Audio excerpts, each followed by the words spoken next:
Em outubro de 2019, saía um dos filmes mais aguardados daquele ano, e que tinha jogado a rédea da DC lá pra cima. Coringa, com o lendário Joaquin Phoenix como protagonista, e com a direção de Todd Phillips. O mesmo de Se Beber Não Case. As expectativas estavam altas, e no seu lançamento, conseguiu se tornar um dos filmes mais emblemáticos da década, e rendeu o Oscar para o Joaquin Phoenix. Porém, depois de algum tempo, eu percebi que mesmo sendo um filme incrível, o Coringa se tornou cringe.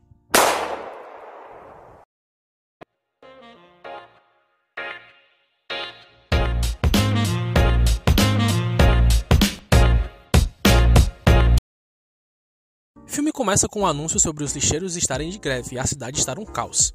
E um palhaço se arrumando, corta pro palhaço dançando, roubam o cartaz do palhaço, ele apanha ao som de música triste, depois de quebrarem o cartaz na cara dele. Letreiro gigante aparece, o filme começa de verdade. Arthur Fleck está na terapia e depois de rir bastante, ele solta a seguinte frase: "É impressão minha, ou esse mundo está ficando mais louco?" Depois, ele mostra o diário para a terapeuta e pede para aumentar a medicação, dizendo que não quer se sentir tão mal. Corta para ele no ônibus, tentando alegrar a criança. A mãe fica com raiva e reclama. Arthur começa a rir histericamente e aí sabemos que ele tem uma doença. Ele basicamente não consegue segurar o riso em alguns momentos que a risada não é conveniente. Essa risada, inclusive, dá muita aflição. Ele mostra um cartão com essa informação, inclusive lá tinha dizendo para devolver e a mulher não devolveu. Achei ela muito mal educada. Arthur vai para casa, leva a comida para sua mãe e ela pergunta se eles tinham recebido alguma carta do Thomas Wayne, porque ela sempre enviava e ele nunca respondia. Obviamente não receberam, e aí foram assistir ao show de Murray Franklin, um comediante lá famoso. Arthur começa a fantasiar que está nesse programa e chama a atenção do apresentador. E depois de falar que veio ao mundo para trazer alegria e risos, recebe palmas e uma declaração fofa do Murray. Ok, agora é onde a treta começa de verdade.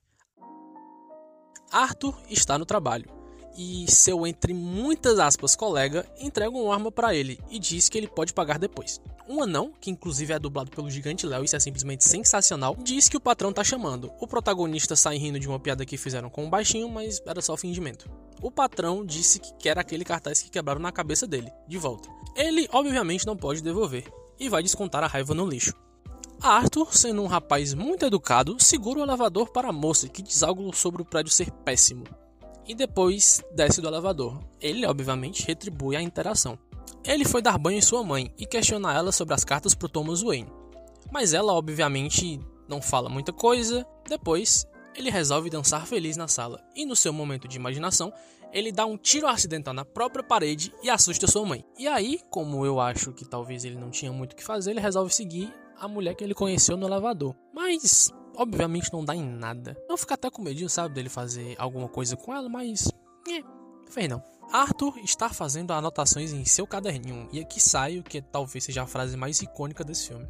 O maior problema de ter uma doença mental é que as pessoas querem que você se comporte como se não tivesse. A moça do elevador bate na porta e Arthur a convida para assistir o seu show de stand-up qualquer dia, né? Não tô fazendo nada, vou lá assistir o show desse cara que tava me seguindo. Depois ele está lá fazendo a apresentação num hospital infantil e ele derruba a arma dele no chão. Obviamente depois disso ele foi demitido com toda a razão do mundo. E também vale lembrar que o cara que entregou a arma para ele inventou uma mentira sobre o Arthur ter comprado. Arthur já está no metrô e fica nervoso, já que alguns caras estão atazanando uma mulher que estava lá só existindo. Ele começa a rir. Eles não gostam e começam a dar uma pisa no palhaço que não tinha feito absolutamente nada e também nem teve chance de se explicar. Mas, durante a sola, ele consegue sacar a arma e atira em 2 dentro do trem. O terceiro ainda corre, mas foi de base na saída. E essa cena ela é absurdamente boa, cara, porque ela vai de 0 a 100 muito rápido, tipo, de vítima a vilão em questão de segundos. E aí, ele vai pra casa correndo e chegando lá, faz uma coreografia que no original é muito bom, mas eu não consegui deixar de imaginar isso ao som de MC Livinho. E eu nem sei se seria tão bom assim, na moral. Impressionado com essa mina, sua boca está me insinuando. Arthur foi atrás da moça do elevador lá no apartamento dela. E quando ela abriu a porta, ele tascou-lhe um beijo, que no mínimo seria uma coisa atípica. Uma pessoa que você falou uma vez, do nada abre a porta e ele lasca um beijo, é assim, complicado. Porém, parece que ela gostou, né? Então, fazer o quê? Cada um com seus gostos. Arthur volta em seu antigo emprego para pegar suas coisas. E o tal gigante, o anão, diz que, poxa, o que aconteceu foi muito paia. E o pessoal ficou falando besteira, perguntando por que ele fez isso e tal. Olha, eu sei que o filme terminou e eu não entendi porque que esse maluco tinha levado uma arma para um hospital infantil, mas tudo bem. Nessa, ele entrega quem deu a arma para ele e antes de ir, soca o relógio de ponto da empresa e vai embora, feliz da vida. Em casa, Thomas Wayne está no jornal, falando sobre o ocorrido no metrô, e faz um discurso bem meritocrático dizendo que os jovens eram bons e essas coisas. Mas na real a gente sabe que eles não eram tão nice guys assim. Arthur descobre que eles vão cortar a sua terapia, mas não sem antes dizer que só tem pensamentos negativos. E depois de escutar a terapeuta que estão cagando e andando para caras como ele. Infelizmente o coitado também fica sem remédio. Agora ele finalmente vai fazer seu primeiro número de stand-up, mas começa a ter uma crise de riso porque você chegou até aqui e ainda não apertou no gostei e nem se inscreveu. Que, na moral, vai aí, por favor, me ajuda, me dá essa força. Ele fez uma piada sobre o comediante não ter que trabalhar e depois não ficou muito claro se ele foi bem ou mal no resto do show. Arthur começa a ter uma noção da sua atitude no metrô e tem mais um encontro com seu par romântico. Depois de levar sua mãe pra cama, resolve ler a carta dela pro Thomas Wayne e aí ele tem uma surpresinha. Segundo sua mãe, ele é filho do Thomas Wayne. Óbvio que ele foi tirar satisfação com ela. E aí ela disse que eles não podiam ficar juntos por causa das aparências e tudo mais. E aí o doidão faz o quê? Vai na casa do cara, no portão dele, atiçar o filho do rapaz. Como se fosse a coisa mais normal do mundo. Graças a Deus o mordomo aparece. Ele diz que é filho da Penny e que sabe da história. Porém, o funcionário diz que a mãe dele era biluteteia das ideias. O Arthur fica com raiva e vai embora correndo dali. Quando chega em casa, sua mãe está sendo levada para o hospital, numa ambulância. E lá, ele é procurado por 2 detetives que querem fazer umas perguntas para ele. Falam sobre o incidente no hospital e ele fala que a arma era de brinquedo. E entra no hospital. Lá dentro, a moça do elevador oferece um café para ele. E quando ela sai, o stand-up do Arthur é exibido no programa do Murray. E obviamente todo mundo ri dele, mas não do jeito bom.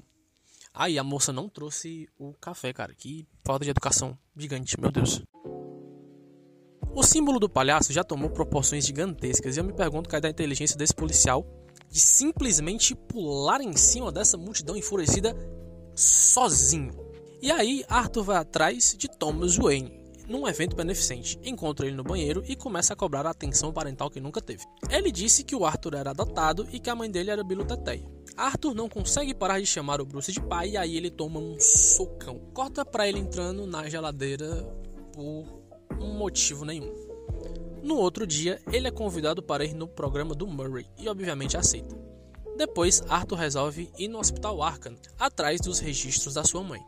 Ele diz que acabou descontando as coisas das pessoas e pipipipopopó. Aparentemente sua mãe não batia muito bem das ideias e foi condenada por colocar o bem-estar do filho em risco. Ele de novo pega o laudo e sai correndo, começa a ler as coisas e para resumir, ele realmente era adotado e ela deixava os namorados abusarem do próprio filho, inclusive ele foi amarrado num radiador, parceiro. A coisa nessa casa era pesada. E aí de lá ele vai direto atrás do seu par romântico, entra na casa dela. A cidade tá um caos, mas essa mulher simplesmente não tranca a porta.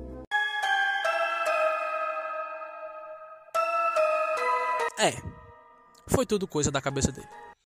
Ele sai vazado de lá e não fica claro se ela foi de base ou não. Porém, eu comento sobre isso mais pro final do vídeo. Ele foi pro hospital cobrar a mãe dele, mãe entre muitas aspas, e aí tem uma frase bem cringe. Eu não fui feliz em nenhum momento da droga da minha vida. E o que acontece com a mãe dele é...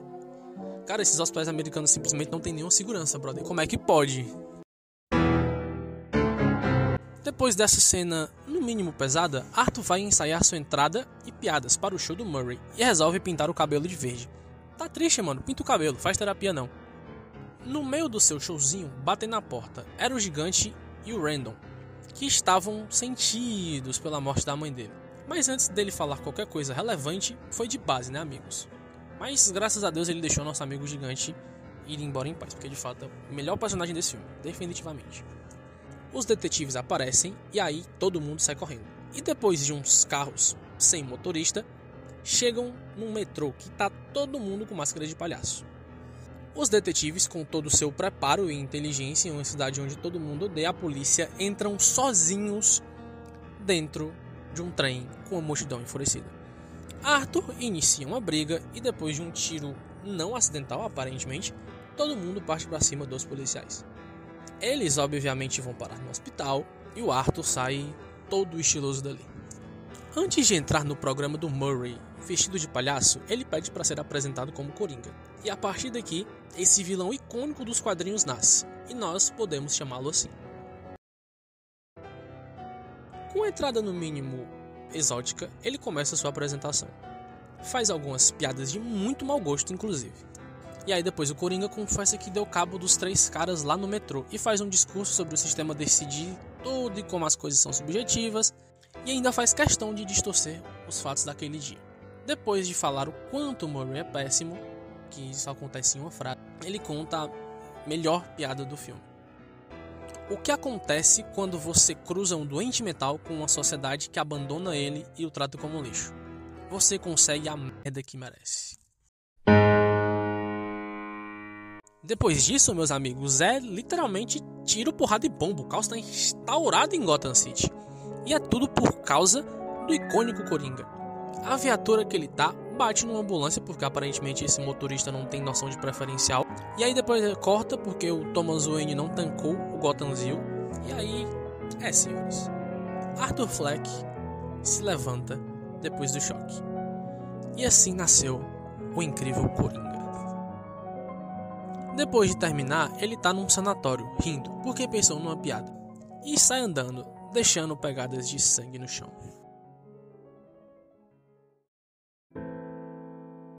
Ok, esse filme ele tem algumas teorias e eu quero comentar sobre 2 delas que envolvem a mesma cena, que é a cena depois que ele sai do apartamento da moça que ele encontra no elevador. Corta para algumas sirenes e fica no ar se ela morreu ou não. E tem gente que diz que dali pra frente é tudo coisa da cabeça dele. Bom, eu acho que não seja assim baseado em absolutamente nada. Sim, simplesmente só acho mesmo.